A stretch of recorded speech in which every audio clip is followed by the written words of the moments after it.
The Devil's Auction. Robert Weinberg. 1. The pain hit Jake Lancaster in a wave that swept across his chest. It burned deep within him, a sharp, intense shock unlike anything he'd ever experienced. Terribly scared, he stood motionless in the center of the kitchen.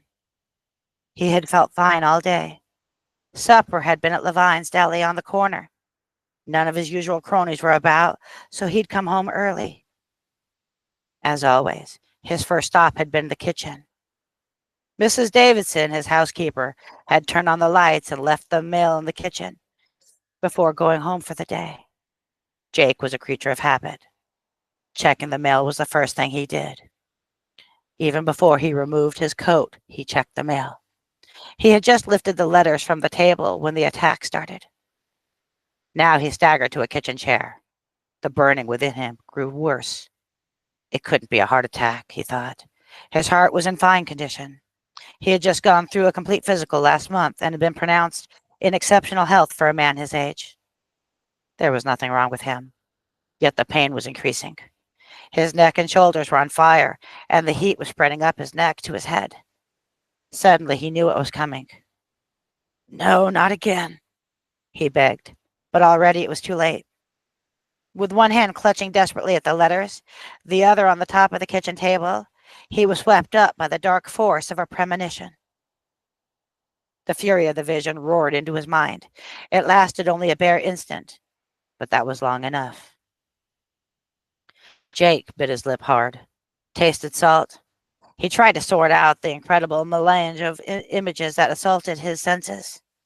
Time and space condensed, as the present and the future swirled together and combined into something that held a trace of both. Jake felt nothing and yet felt everything. Then the future engulfed him in a powerful embrace. Incredible, devastating pain swept across his body again. Jake screamed, his bones cracking and breaking in a dozen places. Blood spurting out from a dozen wounds, agony seared through his mind as flesh and muscle ripped and tore. He felt huge teeth clamped on his neck. Even as he screamed, loud and terrible cries rang in his ears, and Jake recognized his own voice, echoing back at him from the future. Whimpering, he fell from the chair to the floor. He knew without thinking that death had claimed him with that final scream. A violent, terrible death. The vision departed as swiftly as it arrived. Jake's eyes cleared.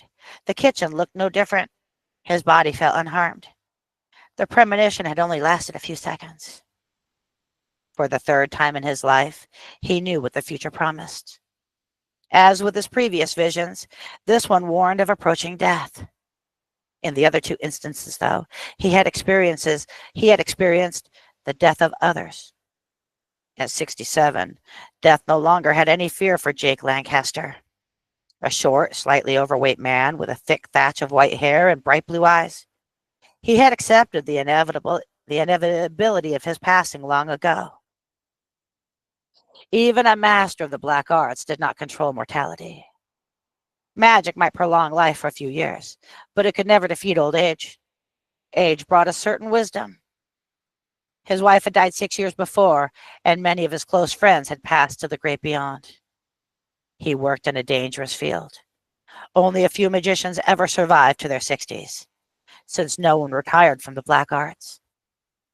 At times, when he was very lonely and his work overwhelmed him, Jake wondered if perhaps death might not be a welcome rest. But not tonight, not after that vision of his end. Tonight, Jake Lancaster wanted very much to live. He stared at the letters he still held. Death's messenger was in the sheaf of mail. The touch of one of them had been the trigger which fired the psychic shotgun. He forced himself to his feet. For the first time, he realized that his lip was bleeding. Depositing the mail on the kitchen table, he went over to the sink, got a drink of cold water. He rinsed his mouth out several times to get rid of the lingering taste. Then he washed his hands and splashed a little water on his face. Feeling somewhat better, he returned to his chair. Now he was ready for the worst. Quickly, he sorted through the letters. 2 bills, a flyer from a record club, and an advertisement to occupant. An aerogram from Conrad Stein in England, and an ornate hand-addressed letter with no return address. Jake dropped everything but the letter. He just stared at it for a moment, then ripped it open. It was a fancy envelope. A card fell out. Except for the dates, the card was exactly the same as the one he'd seen in his friend Vasily Romanov's study 30 years ago. He had been smart that time and had not gotten involved. Romanov should have given the invitation away, but he hadn't been able to resist the temptation it represented. Unfortunately, he had not been powerful enough to hold it. Jake remembered his friend's funeral quite well. There had been several that month, all the result of the mad scramble for possession of that invitation. Now the cycle was starting again. Jake's murder would only be one of many. Death was an integral part of the devil's auction. Closing his eyes, Jake let the feel of his house filter into his mind. Was his adversary already about?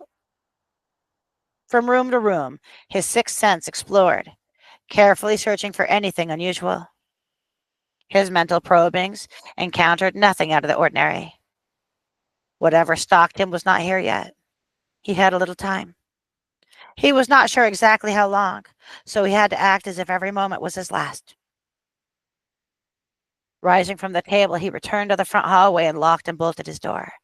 Not that that was much precaution, and not that that would stop his attackers. It was habit, and habit settled his nerves.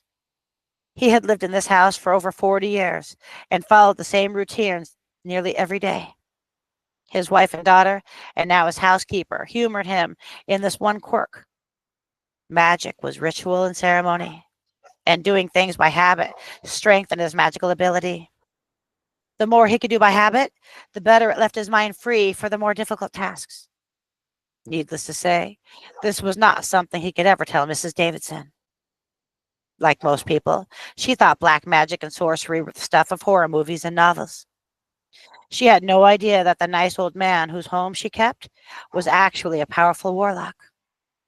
Mrs. Davidson was a pleasant, if somewhat simple-minded woman, and Jake was glad she wouldn't be back till Monday morning, 4 days from now. At least she wouldn't be involved in whatever happened. Let her live in peace in her ignorance of the darkness all around us. Jake prayed as he stood by the front door.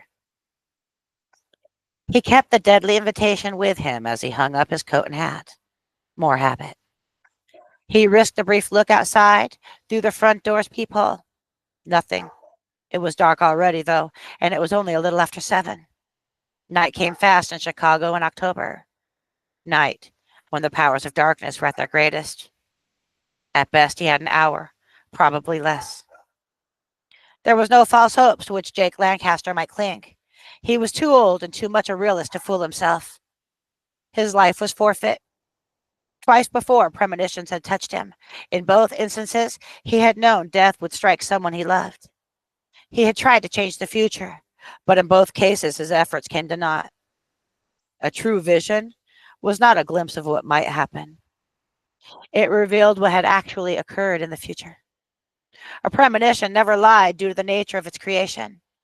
Violent death always releases a burst of psychic power. Unable to travel beyond its original point, the stream of mental agony escapes across the energy links into the past. It occurred often enough, Jake knew, but few individuals ever sensed the terrible cries. Jake possessed that power.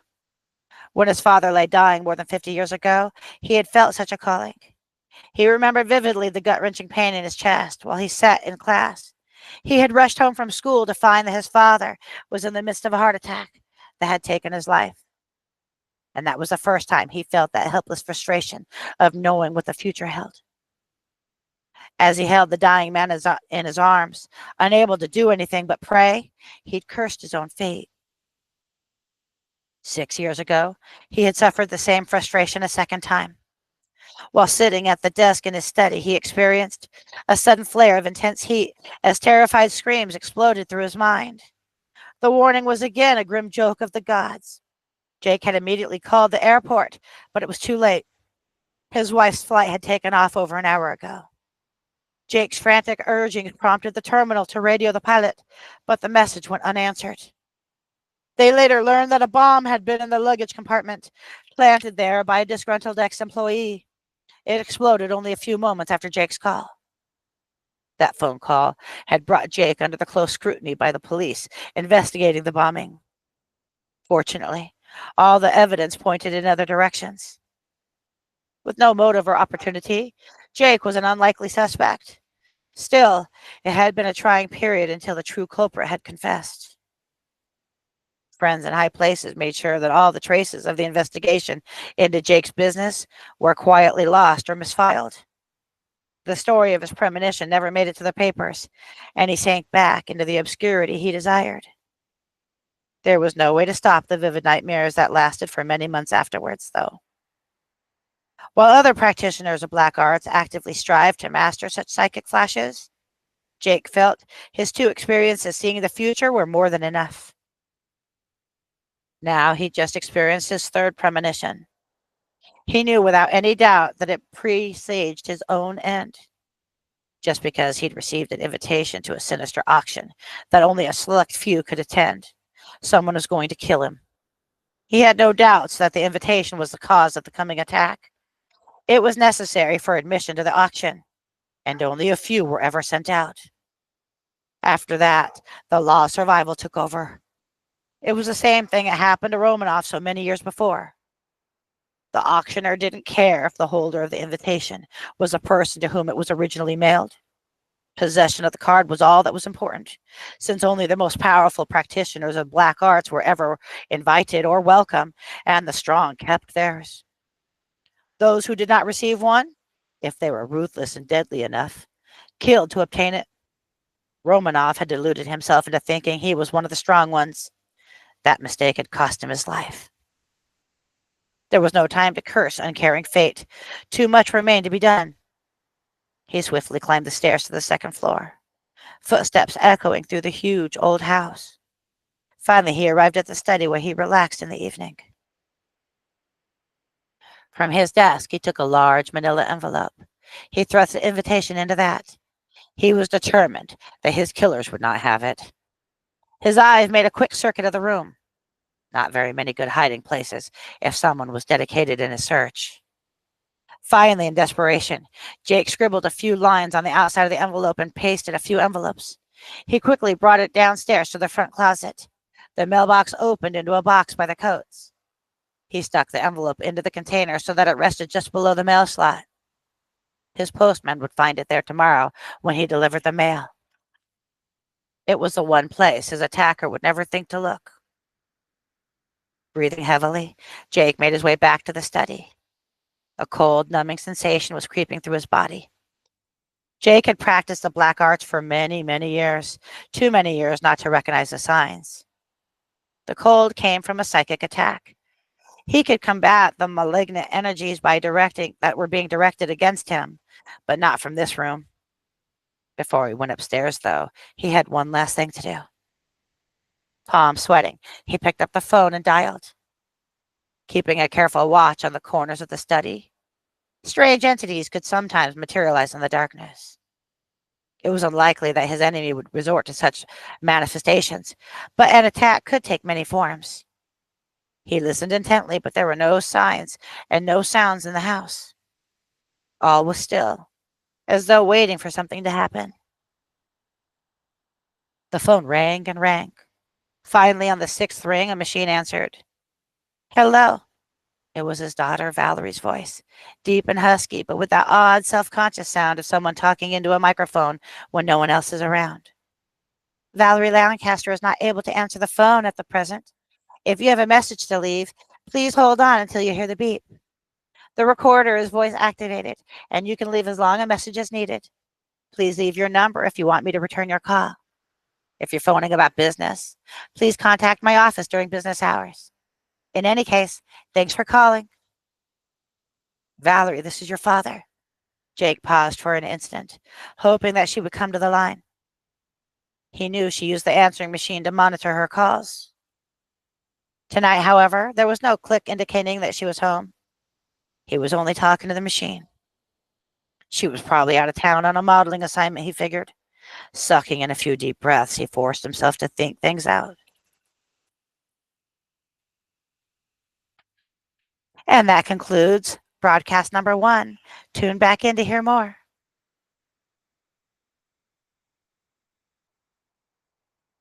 Okay, what do you think? I think it